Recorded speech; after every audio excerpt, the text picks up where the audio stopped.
और चलिए अब सीधा आपको लिए चलते हैं टोक्यो की ओर, जहां मध्य प्रदेश के मुख्यमंत्री डॉक्टर मोहन यादव दरअसल जापान के 4 दिवसीय दौरे पर हैं और यहां पर वे इंटरैक्टिव सेशन को संबोधित करेंगे।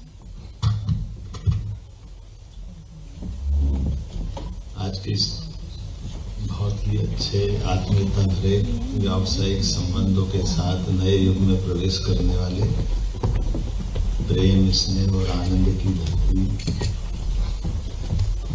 जापान, जो अपनी उद्यमशीलता के लिए भी जानी जाती है, मेरी अपनी ओर से आप सबका वंदन है, अभिनंदन है, स्वागत है।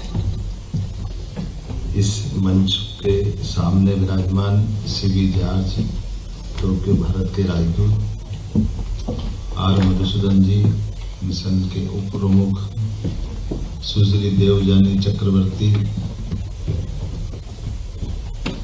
मंत्री आर्थिक वाणिज्यिक,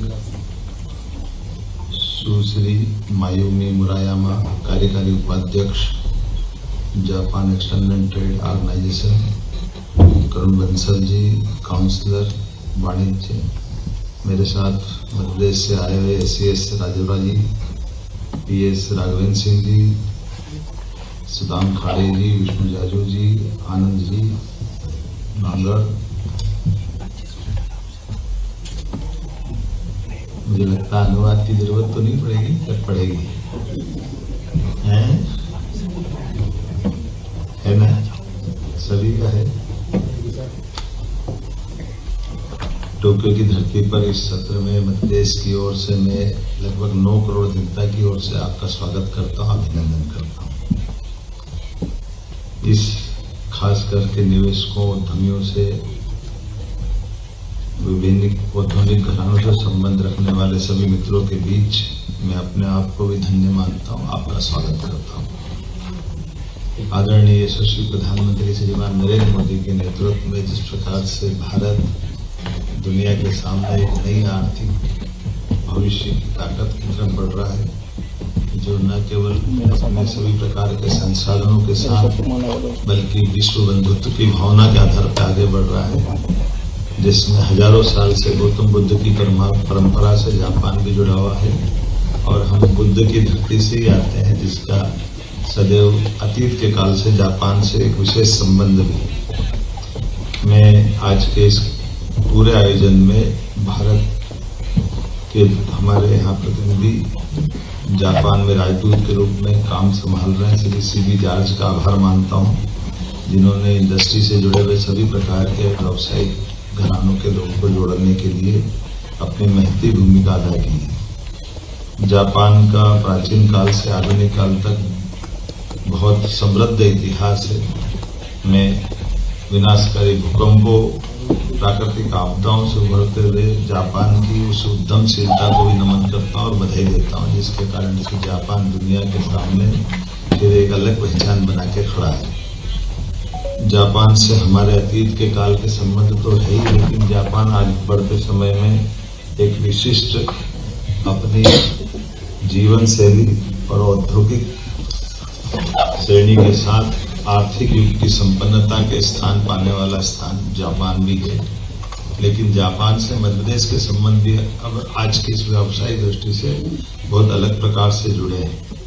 खास करके जापान में से हमारे संबंध में मध्य प्रदेश से निर्यात होने वाली वस्तुओं की अगर बात करूँगा तो एल्यूमिनियम से बनी वस्तुएं, तैयार एनीमा, कार्बनिक रसायन, परमाणु रिएक्टर, बॉयलर, मशीनरी, यांत्रिक उपकरण, फार्मास्यूटिकल उत्पाद हैं। 2023-24 में मध्य प्रदेश से जापान को $92.8 मिलियन का निर्यात किया गया है। जापान में मैन्युफैक्चरिंग क्षेत्र और अन्य क्षेत्रों से कई जुड़े हुए उद्योग भी हैं। इस इंटरैक्टिव सेशन के माध्यम से हम जापान के सभी उद्योगपतियों से महत्वपूर्ण निवेश की उम्मीद भी कर रहे हैं। मध्य प्रदेश क्षेत्रफल की दृष्टि से भारत का दूसरा बड़ा राज्य है, जहां 8.5 करोड़ की आबादी विराजमान है। भारत की 50% आबादी का मध्य प्रदेश कैचमेंट एरिया में अपने आप को मान के चलता है और मध्य प्रदेश की अर्थव्यवस्था लगभग 1 दशक में 3 गुना बढ़ी है, जिसको हमने हमारी सरकार बनने के बाद 5 साल में डबल करने का टारगेट लिया है। और खास करके इसी सब कारणों से हमारा अपना पूंजीगत व्यय और सरकारी व्यय इस वर्ष की तुलना में हमने पिछले वर्षों के आधार पर 19% बढ़ाया है, जो किसी भी राज्य के बढ़ते हुई प्रगति का द्योतक है। पिछले 5 वर्ष में हमने अपने निर्यात के प्रयास बढ़ाए हैं, जिसमें लगभग 2023-24 में 65,000 करोड़ का निर्यात मध्य प्रदेश के द्वारा किया गया है।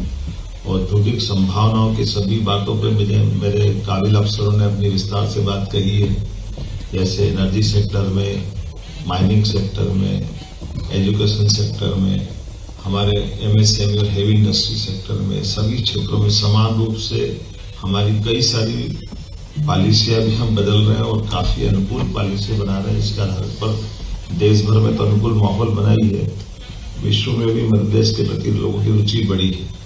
लेकिन मैं आज इनके साथ इसीलिए आया हूं कि ये पॉलिसियों के इतर जाकर के भी, इससे बाहर जाकर भी हमको अगर कोई आवश्यकता पड़ेगी तो सरकार हर निवेशकों के हिसाब से भी इसमें कंसिडर करने के लिए हमारी मनोमस्तिष्क की भावनाएं खुली हुई है। मुझे इस बात की प्रसन्नता है।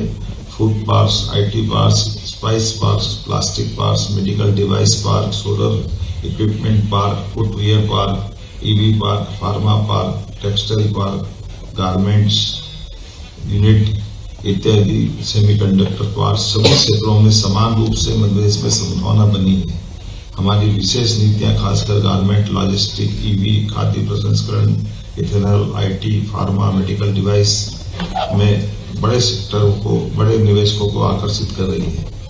मध्य प्रदेश में खास करके जब ये फूड बास्केट की बात हमारे राघवेंद्र सिंह जी ने कही है, तो ये बहुत सारी चीजों को जोड़ के चलने वाला हमारा प्रदेश है, जहां अच्छी नीति और नियत के बलबूते पर बड़े पैमाने पर हमारी अपनी व्यावसायिक गतिविधियों को बढ़ाने के लिए लगातार सब तरफ से प्रोत्साहन मिल रहा है।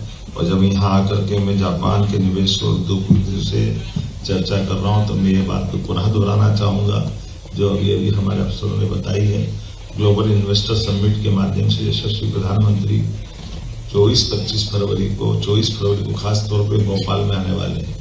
ऐसे में हमारे अलग अलग सेक्टर, जैसे मैंने पूर्व में उल्लेख किया, इन सभी के आधार पर अलग अलग इनके सेमिनार भी चलेंगे, निवेश की संभावनाओं पे बात भी होगी।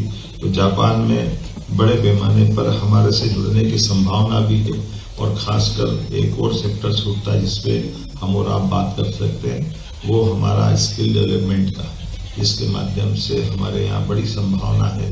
अपने यहाँ एक तरह से आईटी से लगा करके इंजीनियरिंग कॉलेज, आईटीआई, पॉलिटेक्निक, बड़े पैमाने पे यूथ और बौद्धिक क्षमता का यूथ उपलब्ध है, जिसके आधार पर हम आप उससे एक दूसरे के साथ जुड़ करके काम कर सकते हैं। यहाँ की यूनिवर्सिटियों से हमारी यूनिवर्सिटियाँ 52 हमारी प्राइवेट सेक्टर है, 17 गवर्नमेंट यूनिवर्सिटियाँ हैं, बड़े पैमाने पर engineering college, medical college, health, education, ऐसे बड़े बड़े सेक्टर जिसमें लंबे समय तक जापान और भारत के संबंध मध्य प्रदेश के लिए काफी हित कर रहेंगे।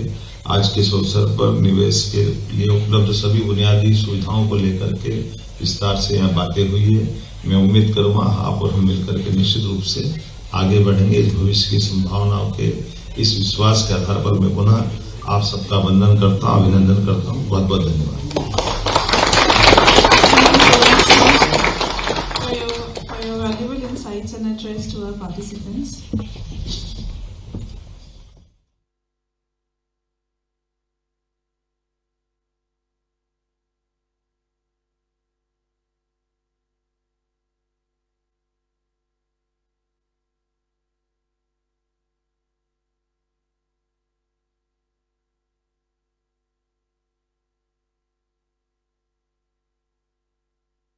Dr. Mohan Yadav, His Excellency Mr. Shivi George, Ambassador of India to Japan, dignitaries of the dais and with us, ladies and gentlemen.